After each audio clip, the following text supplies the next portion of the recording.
Hello, I'm Klara Syrewicz, and this is a new season of On Air. Did you get a good rest this summer? Lucky you. I did it.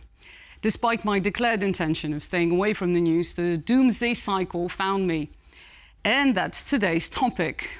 What does it do to us? How this brand of emotionally exhausting yet somehow consequence-free politics warps our judgment and our civic engagement.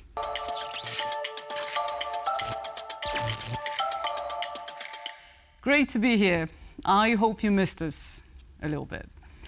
In Polish media vernacular, summer is cucumber season, when the holiday leaves newsrooms covering vegetable prices for lack of better topics.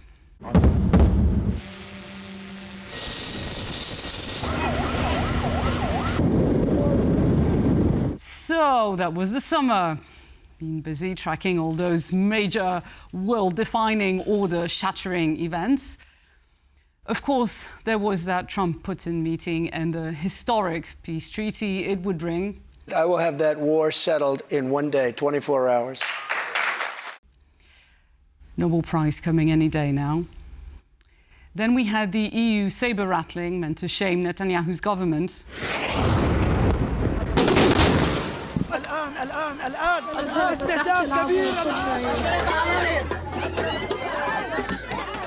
That really made a dent. And obviously the Epstein list was supposed to topple Trump. The Kamchatka earthquake was going to unleash a killer tsunami, which was a whopping 15 centimeters high. Then Thailand and Cambodia ignited a war that could engulf Asia. It lasted 4 days. And the grand finale.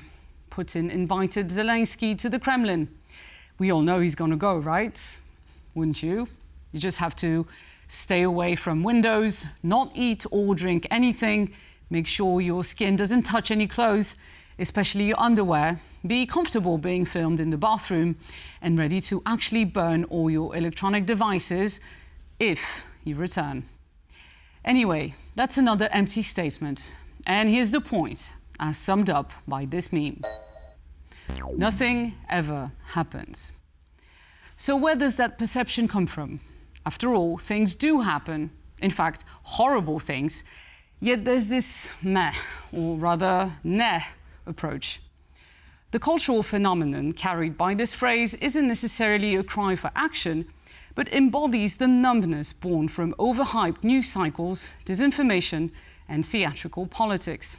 And it's further compounded by politicians using an old authoritarian trick, now on steroids, thanks to social media, the tactic of chaos. Trump's tariff threats are the perfect example. Chaos works through a barrage of assertions, denials, bombast, attacks, clarifications, backpedals, until there's this almost out-of-body experience of not knowing what is or will become real and what is just spin. Chaos breeds disconnection. One can only take so much dizziness before wanting a semblance of order. And suddenly everyone breathes a sigh of relief when the very politician who caused the mess decides to restore order while trimming democracy in the process. Another generation stigmatizing take on the meh phenomenon blames dopamine-fried Zoomers, too distracted to notice creeping threats to their freedom, economic security, and political stability. Short attention culture breeds expectations of instant gratification, fueled by late-stage capitalism. Me want, me get delivered to my door or my phone. So say me want inflation gone. I guess you do too. As Cambridge professor David Runciman notes in How Democracy Ends, democracy demands patience and frustration tolerance. It's a process. Trust the process. Meanwhile, promises of instant results are what's called populism. And Gen Z, especially its masculine side, is most sympathetic. But it's modern communication modes that are mostly blamed. The Digital 2025 report shows most news now comes from social media. You're most likely watching this program, or clips of it if 15 minutes of me is sickening, on a digital platform. On average, Gen Z girls and women spend nearly 20 hours a week on social media. That's over 2 full workdays spent scrolling non-stop. Because these formats reward short, emotion-grabbing messaging, politicians who thrive here offer clickbaiting quick fixes. Here's how to drain pasta like a pro, and here's how I'll cut 15 taxes with one law. Wow, it almost rhymes. That's an actual promise, minus the pasta, from Poland's far-right Confederation Party, which, surprise, has the biggest social media following. Unlike traditional news cycles, which allow time for reflection and measured responses, social media runs 24/7. Just look at the frenzy over Trump's presumed death after a week off camera and his Twitter storms ebbing from incessant to just frequent. Another reason for our simultaneous news addiction and detachment lies in a decade of actual major crises numbing us into helplessness, chief of which the pandemic. Spring 2020 threw us into shock. Lives and safety nets collapsed. The news was filled with death, grief, economic ruin and unrest. Out of fear and for lack of other things to do, we couldn't look away. As Harvard Medical School said a year later, our responses to the pandemic and continuous uncertainty, fueled by doom scrolling and news feeds, range from hyperactivation, fight or flight mode, to numbness, freeze. While these reactions refer to the body's stress response in the moment, they can continue for long after exposure to trauma. Lockdowns drove some into rage-fueled radicalization, most into fearful passivity, and an indifference to suffering that sees 5 years on. Neuroscientists call this survival mechanism learned helplessness, as shown in grim studies where animals, and later humans, endured painful shocks. In the original 1965 dog study, Group 1 could stop shocks by pressing a lever, which the dogs quickly learned how to do. But Group 2 had no control. Later, both groups were given a means to escape. Group 1 bolted. Group 2 didn't even try. It had learned there was no point. We are bombarded with fear-laced headlines daily. The onslaught and horror overwhelm us. We become too numb to comprehend and too tired to care. In the process, we train ourselves to ignore suffering, as seen in fading outrage over Gaza or compassion fatigue for Ukraine. Unsurprisingly, how we consume news also shapes how we participate in politics. We may choose from a menu of resignation, cynicism, or becoming so saturated we'll distrust anything coming from the so-called establishment. But while politics is stuck in panic mode and democracy quietly disintegrating, you'll be relieved to know that another life-altering event announced this summer won't hit until November. Plenty of time to reflect. It's a potential alien invasion. And this came from perfectly serious sources. 3 top researchers, including Harvard astrophysicist Avi Loeb. Their study posits that a mysterious intergalactic object is heading our way. In November, it will be hidden from view by the sun, possibly, quote, to avoid detailed observations from Earth. Odds are this arrival will get drowned out by our frenzied news cycle and earthly attention-clawing narcissists trying to get more exposure than the aliens.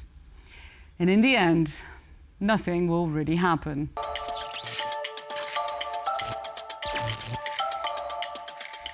Shockingly, something significant did happen this summer, and it involved Trump, although he elbowed his way into the picture at the very last minute.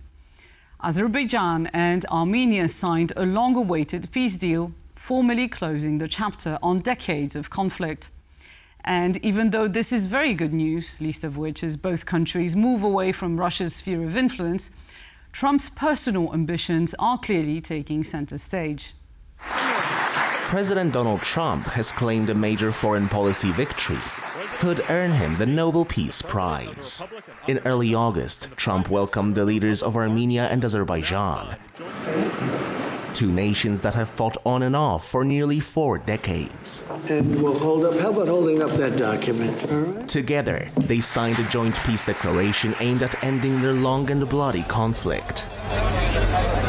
The centerpiece of the deal is a new transit corridor cutting through southern Armenia. It will connect Azerbaijan to its western territory and Turkey, and the US will get exclusive rights to develop it. The 27-mile route has been named the Trump Route for International Peace and Prosperity, or TRIPP. Armenia is also creating an exclusive partnership with the United States to develop this corridor, which could extend for up to 99 years. And then they promise in 99 years they'll extend it, right? You'll promise. Both Armenian Prime Minister Nikol Pashinyan and Azerbaijani President Ilham Aliyev credited Trump with achieving what Russia and other powers had failed to do. So maybe we agree with Prime Minister Pashinyan to send a joint appeal to Nobel Committee to award President Trump with the Nobel Peace Prize. But the signed declaration is not a full peace treaty. It doesn't settle the border dispute, guarantee the return of more than 100,000 Armenians displaced from Nagorno-Karabakh, or resolve prisoner issues. Even if a peace treaty is signed, there will be no peace between Armenia and Azerbaijan, because Azerbaijan's intentions are anything but peaceful. Iran, which shares a border with the new corridor, has also threatened to push back. The White House insists the winners here are the West, while Russia, China, and Iran will lose influence. But we anticipate significant infrastructure development by American companies. They're very anxious to go in to these two countries, and they're going to spend a lot of money, which will economically benefit all three of our nations. For Trump, though, the prize may be more personal. Whether this is reshaping the Caucasus or just taking the credit, I really hope the peace holds. Have a good night, and I'll see you next week.